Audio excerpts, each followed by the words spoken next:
நண்பர்கள் அனைவருக்கும் வணக்கம். எல்லோரும் எப்படி இருக்கீங்க? நீங்கள் இப்போ பார்த்துன்னு இருக்கிறது ஜெர்மனி நாட்டில் இருக்க வீஸ்பாடன் என்ற ஒரு மாநகரத்தை பற்றி தான். அதாவது ஹெஸ்ஸ அப்படி சொல்கிற அந்த ஒரு மிகப்பெரிய ஒரு ஸ்டேட்டில் ஃப்ராங்க்ஃபர்ட் என்ற ஒரு மிகப்பெரிய ஒரு மாநகரம் இருந்தாலுமே இந்த ஹெஸ்ஸன்ற ஒரு ஸ்டேட்டோடைய கேபிட்டல் பார்த்தீங்கன்னா வீஸ்பாடன். நிறைய பேருக்கு ஆச்சரியம், இன்றைக்கி ஜெர்மனி நீங்கள் வரணுன்னா நீங்கள் ஃப்ராங்க்ஃபர்ட் வந்து தான் வந்து ஜெர்மனி வர முடியும். ஆனாலும் பார்த்தீங்கன்னா ஃப்ராங்க்ஃபர்ட் இந்த ஸ்டேட்டோட கேபிட்டல் கிடையாது. இந்த ஸ்டேட்டோட கேபிட்டல் வீஸ்பாடன் தான். அதனாலே வீஸ்பாடன் ரொம்ப வந்து ஒரு முக்கியமான ஒரு மாநகரம் விளங்குது. எல்லா விதமான அட்மினிஸ்ட்ரேஷனும் வந்து இங்கே தான் பண்ணுறாங்க. ஆனால் உலகம் ஃபுல்லாக இருக்க மக்களுக்கு ஃப்ராங்க்ஃபர்ட் தான் தெரியும். சரிங்களா? அப்படி இருக்கும்போது இந்த வீஸ்பாடனில் இருக்கிற அந்த மெயின் ரயில்வே ஸ்டேஷன், அதாவது வீஸ்பாடன் ஆப்ட்பானோஃப்னு சொல்லுவாங்க ஜெர்மனில், அந்த ஜெர்மன் லாங்குவேஜை சொல்லுவாங்க. அந்த இடத்துல நான் நின்று இருக்கேன். ஏன் நாங்கள் வந்தேன்னா என்னுடைய பிளான் வீஸ்பாடன்லேருந்து ஃப்ரான்ஸில் இருக்க ஸ்ட்ராஸ்பர்க் போகிறது தாங்க. அதாவது ஜெர்மனிலேருந்து, அதாவது ஃப்ராங்க்ஃபர்ட்லேருந்து நீங்கள் ஸ்ட்ராஸ்பர்க் போகிறதுக்கு பல விதமான டிரான்ஸ்போர்ட் இருந்தாலுமே ரொம்ப சீப்பஸ்ட் டிரான்ஸ்போர்ட் பார்த்திங்கன்னா கார்பூலிங் தான். பஸ்ஸில் போகும்போது ஏறக்குறைய 3 மணி நேரம் ஆகுங்க. ஃப்ளைட்டில் போகலாம், இல்லை ட்ரெயினில் போகலாம். சரிங்களா? ஆனாலும் பார்த்திங்கன்னா இந்த கார்பூலிங் ரொம்பவும் வந்து நம்மளுக்கு மலிவாக இருக்கும்.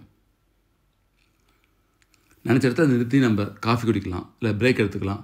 உங்கள் கூட பல பேர் ட்ராவல் பண்ணுவாங்க, மினிமம் ஒரு 3-4 பேர் ட்ராவல் பண்ணுவாங்க. அவங்களும் பார்த்திங்கன்னா பல நாடுகள்லேருந்து வந்திருப்பாங்க. அப்போ அவங்க கூட நிறைய பேச முடியும். நல்ல ஒரு அனுபவமாக இருக்குங்க. அதனால தான் வந்து நான் அந்த கார்பூலிங்கை சூஸ் பண்ணேங்க. நான் ஒரு 9:30க்கு ஸ்டார்ட் பண்ணோம். சரிங்களா? போன சாட்டர்டே 9:30 ஸ்டார்ட் பண்ணும்போது என் கூட யாரும் வரலைங்க. நான் அப்புறம் கார் ஓட்டினார்ல, அவர் தான் இருந்தார். அவரோட ஓன் கார் தான். அவர் வந்து ஸ்ட்ராஸ்பர்க்கு போகும்போது என்னை கூட்டின்னு போகிறாரு. சரிங்களா? இப்போ என்ன மாதிரி ஒரு 3 பேர் கூட்டின்னு போகும்போது அவங்களுக்கு வந்து பயண செலவு கம்மியாகும். இப்போ ஒருத்தர்கிட்ட வந்து ஒரு 20 யூரோவோ 30 யூரோ வாங்கும்போது ஒரு 100 யூரோ வந்துடுதுங்க. அது காசு வந்து மிகப்பெரிய காசு ஆக்சுவலாக. அதை வச்சு அவங்க ஏதோ பெட்ரோல் போடலாம், இல்லை வேறுனா அவங்க வந்து சாப்பிட்லாம், எதனா செய்யலாம். சரிங்களா? எப்படி பார்த்தாலும் அவர் வந்து அந்த ஊருக்கு போய் தான் ஆகணும், வேறு ஆப்ஷன் கிடையாது. நம்ம ஊரில் வந்து இந்த கார்பூலிங் இன்னும் ஃபேமஸ் ஆகலைங்க. ஆனால் இந்த ஊரில் ரொம்ப ஃபேமஸ். சரிங்களா? பாதுகாப்பு பிரச்சனையும் கிடையாது. அப்படி பார்க்கும்போது நான் அவரோட போகும்போது இந்த ஸ்பீட் லிமிட் பாருங்களா, மினிமம் வந்து 180 190 அப்படி போவாருங்க. சரிங்களா? இது வந்து ரொம்ப நார்மலுங்க. ஏன்னா ஜெர்மனி பொறுத்த வரைக்கும் ஜெர்மன் ஆட்டோபான், அதாவது சொல்லுவாங்க டாய்ஷே ஆட்டோபான் சொல்லுவாங்க. அதாவது ஜெர்மன் ஹைவேஸில் ஸ்பீட் லிமிட்டே கிடையாதுங்க ஜென்ரலாக. சரிங்களா? நீங்கள் வந்து யாரையும் மோதாத வரைக்கும் பிரச்சனை கிடையாது. ஆனால் சில இடங்களில் மட்டும் சைன் வச்சுருப்பாங்க. சில ஹாஸ்பிட்டல்ஸ், இல்லை வந்து பிரிட்ஜ் ஒர்க் போகும்போது நீங்கள் ஸ்பீட் கம்மி பண்ணி ஆகணும். ஆனால் ஜென்ரலாக வந்து ஸ்பீட் லிமிட் கிடையாது. அப்படி இருக்கும்போது உங்களுக்கு வந்து ஒரு ஃப்ரீடம் இருக்கும். நீங்கள் வந்து ஃபாஸ்ட்டாக ஓட்ட முடியும். எல்லாருமே வந்து பார்த்திங்கன்னா 99% ரூல்ஸை ஃபாலோ பண்ணுவாங்க. அதனால் வந்து விபத்துக்கள்ன்றது வந்து நடக்கும், ஆனால் ரொம்ப ரொம்ப அரிதாக இருக்கும். சரிங்களா? நான் வந்து விபத்து நடக்கவே இல்லைன்னு சொல்ல மாட்டேங்க. விபத்துகள் நடக்குது தான், இங்கே ஒன்று நடக்கும். ஆனால் ரொம்பவும் அரிதாக இருக்கிறதுனால பார்த்திங்கன்னா ரொம்ப ஒரு சேஃபான ஒரு எக்ஸ்பீரியன்ஸாக இருக்குங்க. ரொம்பவும் சேஃபான எக்ஸ்பீரியன்ஸாக இருக்கும். அது மட்டும் இல்லாமல் நீங்கள் அந்த கார்பூலிங் வச்சு போகும்போது, இந்த காரில் போகும்போது எஸ்பெஷலி உங்களுக்கு லக் இருந்ததுன்னா நீங்கள் டிரைவர் சீட்டு பக்கத்தில் உட்காரும்போது ரொம்ப அழகான ஒரு வியூ உங்களுக்கு கிடைக்குங்க. சரிங்களா? நீங்கள் வந்து அந்த ஒவ்வொரு, அதாவது ஹெஸ்ஸ ஸ்டேட்லேருந்து நீங்கள் போகணுன்னா நீங்கள் டேரெக்டாக போக முடியாது. ஹெஸ்ஸ ஸ்டேட்லேருந்து பாடன் விட்டன்பர்க் ஒரு ஸ்டேட்டை தாண்டி தான் வந்து நீங்கள் ஃப்ரான்ஸ் ரீச் பண்ண முடியும். அப்போ இடையில பல மாநகரங்கள் வந்து இருக்கும், பல டிஸ்ட்ரிக்டை நீங்கள் கிராஸ் பண்ணி போவீங்க. ரொம்ப அழகாக வந்து அந்த அட்மாஸ்பியர், இல்லை வந்து என்ன சொல்கிறது, அந்த லேண்ட்ஸ்கேப்பாக இருக்கட்டும், இல்லை அந்த ஊர்கள் வந்து ரொம்ப அழகாக இருக்குங்க. சரிங்களா? அப்படி நான் போகும்போது பார்த்திங்கன்னா மழை பெஞ்சு இருந்துச்சு. பெருசாக வந்து சூரிய வெளிச்சம் இல்லை, ரொம்ப குளிராக இருந்தது. ஆனாலும் வந்து பார்த்திங்கன்னா அந்த ட்ரிப் ரொம்ப சூப்பராக இருந்துச்சுங்க. அதாவது வீஸ்பாடன்லேருந்து ஸ்ட்ராஸ்பர்க்கு தூரம் பார்த்திங்கன்னா எனக்கு 250 கிலோமீட்டர். சரிங்களா? இந்த 250 கிலோமீட்டரை 2 ஹவர்ஸ் ரீச் பண்ணிட்டாருங்க. அதாவது 2 hours 10 minutes சொல்லலாம் வச்சுக்கலாம், ரீச் பண்ணிட்டாரு. சரிங்களா? நம்ம பஸ்ஸில் போனால் 3 மணி நேரம் ஆகும். இன்னும் சொல்லப்போனால் யாரும் பெருசாக வந்து ஏறலைங்க. என் கூட இன்னொருத்தர் ஏறினார், அவ்வளோதான். ஸோ அவர் வந்து ரொம்ப இடத்துல நிறுத்தவே இல்லை. நான் வந்து யூஸ்வலாக ஒரு 500 கிலோமீட்டர்லாம் போகும்போது பார்த்திங்கன்னா 3 இடத்துல நிறுத்துவாங்க. இங்கே வந்து ரொம்ப ஷார்ட் டிஸ்டன்ஸ்னால இங்கே நிறுத்தலைங்க. அதனால் பார்த்திங்கன்னா நமக்கு டைம் சேவ் ஆச்சு. நான் ஒரு 9:10 9:30 ஸ்டார்ட் பண்ணாலுமே கரெக்டாக ஒரு 11:30 போய் ரீச் பண்ணிட்டேங்க. சரிங்களா? அந்தளவுக்கு சூப்பராக இருந்தது. இன்னும் சொல்லப்போனால் சனிக்கிழமைன்றதுனால அந்தளவுக்கு டிராஃபிக்கும் கிடையாதுங்க. சரிங்களா? மோஸ்ட்லி என்ன பண்ணுவாங்கன்னா வெள்ளிக்கிழமை வேலையை முடிச்சுட்டு வெள்ளிக்கிழமை 4 மணிலேருந்து வெள்ளிக்கிழமை நைட்டு 10 மணி வரைக்கும் டிராஃபிக் இருக்கும். ஏன்னா எல்லாருமே வந்து பார்த்திங்கன்னா அவங்க ஊருக்கு போவாங்க. எல்லாருமே ஃப்ராங்க்ஃபர்ட்டில் வந்து ஃபேமிலி வச்சுருக்கணும் அவசியம் இல்லைங்க. சில பேரோட ஃபேமிலி வந்து பார்த்திங்கன்னா பெர்லினில் இருக்கலாம், இல்லை முனிக்கில் இருக்கலாம், இல்லை இந்த பக்கம் ஹாம்பர்கில் இருக்கலாம். ஆனால் எந்த ஊருக்கு நீங்கள் போகணுன்னா சரிங்க, அதிகபட்சம் 5-6 மணி நேரம் தான் ட்ராவலாக இருக்கும். 600 கிலோமீட்டர் போகணுன்னா கூட நீங்கள் 6 மணி நேரத்தில் போயிடலாங்க. அதனால் இவங்க வந்து ஃபேமிலி பிரிஞ்சிருந்தாலுமே அந்த திங்கட்கிழமையிலேருந்து வெள்ளிக்கிழமை வரைக்கும் வேலை செஞ்சாலுமே வெள்ளிக்கிழமை ஒரு 4 மணிக்கு கிளம்பினாருன்னா வெள்ளிக்கிழமை 10 மணிக்கு போய் சேர்ந்துடுவார் வீட்டுக்கு. அதுக்கப்புறம் ஞாயிற்றுக்கிழமை ஒரு 4 மணிக்கு கிளம்பினாருன்னா கரெக்டாக ஞாயிற்றுக்கிழமை 10 மணிக்கு வந்து ஃப்ராங்க்ஃபர்ட்டில் சேர்ந்துடுவார். தூங்கிட்டு அடுத்த நாள் காலைல ஆஃபீஸ் போகிறதுக்கு யூஸ் ரொம்பவும் பயனுள்ளதாக இருக்கும். சரிங்களா? அந்த அளவுக்கு இவங்க வந்து ரோடை வந்து மெயின்டைன் பண்ணுறாங்க. நான் அதுக்கப்புறம் வழியாக வந்து ஃப்ரான்ஸ் ஃபுல்லாக வரதுக்கு வந்து ஜெர்மன் பார்டரான கேல்ற சிட்டியை தாண்டி ஃப்ரான்ஸில் வரேங்க. ஃப்ரான்ஸில் போகும்போது அந்த எக்ஸ்பீரியன்ஸ் வந்து ரொம்ப சூப்பராக இருந்துச்சு, ரொம்ப த்ரில்லிங்காக இருந்ததுங்க. ஏன்னா ஜென்ரலாக யூரோப்பியன் லோகோ போட்டிருப்பாங்க, யூரோப்பியன் யூனியன் லோகோ போட்டிருப்பாங்க. ஆனால் இங்கே டேரெக்டாக பார்த்தீங்கன்னா ஃப்ரான்ஸ்னே போட்டிருக்காங்க. சரிங்களா? ரொம்ப ஒரு த்ரில்லிங்காக இருந்தது. யூஸ்வலாக வந்து பார்டர் செக்கிங் இருப்பாங்க, பட் நாங்கள் போன டைமில் பார்டர் செக்கிங் இல்லை. சரிங்களா? காரில் போகும்போது மோஸ்ட்லி செக் பண்ண மாட்டாங்க, காரில் அன்டைமில் போகும்போது செக் பண்ணுவாங்க. ஆனால் ஊரே வந்து ரொம்ப காலியாக இருந்ததுங்க. ஏன் தெரியுமா? எல்லா மக்களும் கிறிஸ்மஸ் மார்க்கெட் போயிருந்தாங்க. சரிங்களா? இன்றைக்கி வந்து பார்த்திங்கன்னா உலகத்திலே கிறிஸ்மஸ் மார்க்கெட்டுடைய கேபிட்டல் எதுன்னு பார்த்தீங்கன்னா ஸ்ட்ராஸ்பர்க் தான். யூரோப்பியன் யூனியனுடைய கேபிட்டலும் ஸ்ட்ராஸ்பர்க் தான். அதாவது யூரோப்பியன் யூனியன் வந்து பார்த்திங்கன்னா 2 இடத்துல இருக்குங்க. ஒன்று வந்து பெல்ஜியம் நாட்டில் இருக்க ப்ரூசல்ஸில் இருக்குது, இன்னொன்று ஃப்ரான்ஸில் இருக்க ஸ்ட்ராஸ்பர்க். ஸோ அந்தளவுக்கு பாரிஸ்க்கு ஈக்குவலாக வந்து ஒரு தனக்கே உரிய தனித்துவமாக பல அழகான விஷயங்களை வந்து ஸ்ட்ராஸ்பர்க் வச்சுருக்குங்க. சரிங்களா? இன்றைக்கும் பார்த்திங்கன்னா கிறிஸ்மஸ் மார்க்கெட் டெக்கரேஷனில் ஸ்ட்ராஸ்பர்க் தான் வந்து முதன்மை வழங்குதுன்னா அந்தளவுக்கு வந்து மக்கள் வந்து கொண்டாடுறாங்க. சரிங்களா? அதனால் உலகம் முழுவதும் இருந்து பல லட்சம் பேர் வந்து ஸ்ட்ராஸ்பர்க் வந்து வந்திருக்காங்க. சரிங்களா? இதை சுற்றி பார்க்குறதுக்காக. அதனால் கூட்டம் வந்து பார்த்திங்கன்னா ரொம்ப அதிகமாக இருந்ததுங்க. இன்னும் சொல்லப்போனால் இது கிறிஸ்மஸ் மார்க்கெட் முடிய போகிற டைம். அதனால் எல்லாருமே வந்து மிஸ் பண்ணக்கூடாது சொல்லிட்டு பார்ப்பாங்க. சரிங்களா?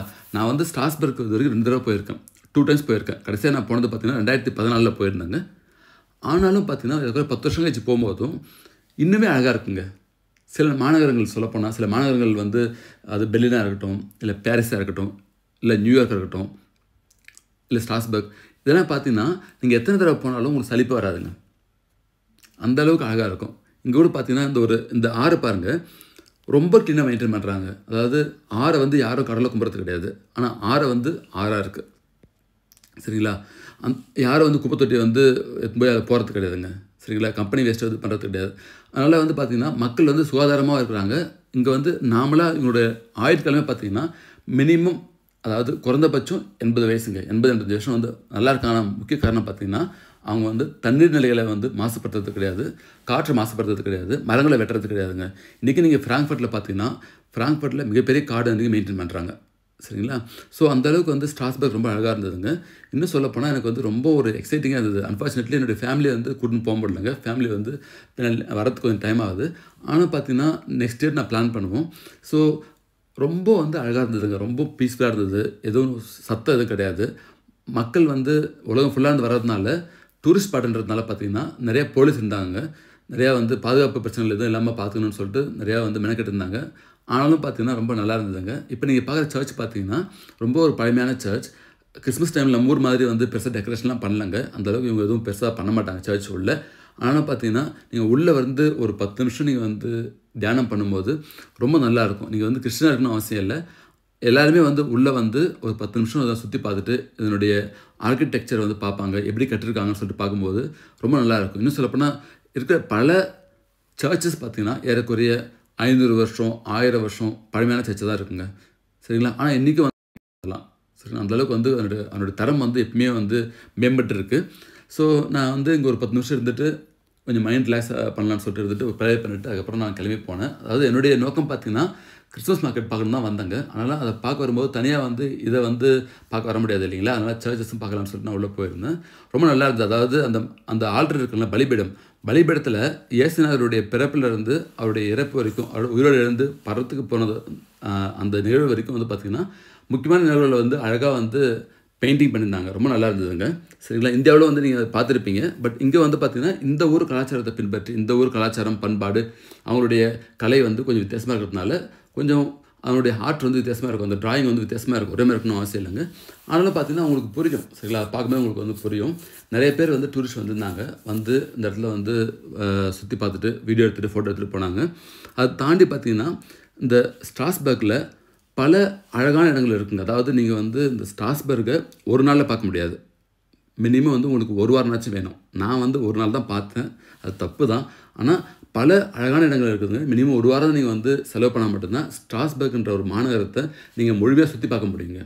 சரிங்களா? ஸ்ட்ராஸ்பர்க் மட்டும் இல்லைங்க, அதை சுற்றி இருக்கிற பல அழகான நகரங்கள், அதாவது ஸ்மால் வில்லேஜஸ் இருக்குங்களா, சிறிய சிறிய கிராமங்கள், அதையும் நீங்கள் பார்க்கணும். பெருசாக வந்து லக்ஸுரிலாம் பார்க்காம எவ்வளோக்கு முடியுமோ இந்த ட்ரிப்பை சிம்பிளாக பண்ணணும். காசு வந்து கம்மியாக செலவு பண்ணணும். ரொம்ப ஆடம்பரம் வேணான்னு சொல்லிட்டு நான் ரொம்ப எளிமையாக பண்ணேங்க. அதனால் பார்த்திங்கன்னா ஒரு நாள் ஃபுல்லாக வந்து நான் வெறும் இந்த ஃபிங்கர் சிப்ஸு இல்லை வந்து ஏதாவது இந்த சிக்கன் பர்கர் இருக்குல்ல, இல்லை இந்த இதில் போயிட்டு மெக்டியில் போயிட்டு மெக்டானல்ட்ஸில் போயிட்டு ஒரு பர்கர், ஒரு சிப்ஸு, ஒரு கோக் மட்டும் குடிச்சிட்டு ஒரு நாள் ஃபுல்லாக வந்து நான் சாப்பிட்லங்க. அதாவது காசு இல்லைன்றதுலாம் கிடையாது. எனக்கு வந்து எவ்வளோக்குள்ள முடியுமோ அவ்வளோக்குள்ள வந்து இந்த மாநகரத்தை சுற்றி பார்க்கணும், நிறைய விஷயங்களை வந்து பதிவு பண்ணணும்னு சொல்லிட்டு நான் வந்து நடந்துனே இருந்தேன். ரொம்ப நல்லா இருந்ததுங்க. அதாவது அந்த தெருக்கள் பார்த்திங்கன்னா டெக்கரேட் பண்ணியிருப்பாங்க. தெருக்களை வந்து அலங்காரம் பண்ணிவிட்டு அந்த ஒவ்வொரு கடையுமே பார்த்திங்கன்னா அவங்களுடைய கடையில் மிக அழகாக வந்து கிறிஸ்மஸ் மார்க்கெட்டோ இல்லை வந்து கிறிஸ்மஸ் பற்றி ஒரு விஷயங்களோ வந்து டெக்கரேட் பண்ணி வச்சுருந்தாங்க. ரொம்ப சூப்பராக இருந்ததுங்க. ஸோ நெக்ஸ்ட் டைம் வந்து நான் ஃபேமிலியோட வந்து பார்க்குறதுக்கு பிளான் பண்ணியிருக்கேன். வந்தால் கண்டிப்பாக 2-3 நாள் ஸ்டே பண்ணி பார்த்துட்டு போகிறது தான் பெட்டராக இருக்கும். சரிங்களா? இந்த ஒரு வீடியோ உங்களுக்கு பிடிச்சிருக்குன்னு நான் நம்புகிறேன். பல விஷயங்கள் நீங்கள் தெரிஞ்சிருப்பீங்க. எனக்கு என்ன ஒரு ஆசைனா, எல்லாராலையும் வந்து ஸ்ட்ராஸ்பர்க் வர முடியாதுங்க. பல பேருக்கு வந்து ஆசை இருக்கும். பொருளாதார சூழ்நிலை காரணமாகவோ இல்லை பல விஷயங்கள் வர முடியாத இருக்கும். அவங்க வந்து இதை பார்க்கும்போது அவங்களுக்கு ரொம்ப சந்தோஷமாக இருக்கும். அதுதான் உண்மையும் கூட. நம்ம இந்த காணொலியோட கடைசி பகுதிக்கு வந்துட்டோம். இந்த காணொலி உங்களுக்கு ரொம்ப பிடிச்சிருக்குன்னு நினைக்கிறேன். என்னுடைய வீடியோக்கள் தொடர்ந்து பாருங்கள், லைக் பண்ணுங்கள், ஷேர் பண்ணுங்கள். நான் திரும்ப அடுத்த வீடியோவில் உங்களை சந்திக்கிறேன். குறிப்பாக எதற்காக அந்த ஊருக்கு வந்தனோ அதை வந்து நான் வந்து பதிவு பண்ண போகிறேங்க. கிறிஸ்மஸ் மார்க்கெட் பற்றி நான் வந்து டீட்டெயில்டாக உங்களுக்கு வந்து நான் விவரித்து வீடியோ போடுறேன். தேங்க்யூ ஃப்ரெண்ட்ஸ் ஃபார் வாட்சிங். Take care. பாய்.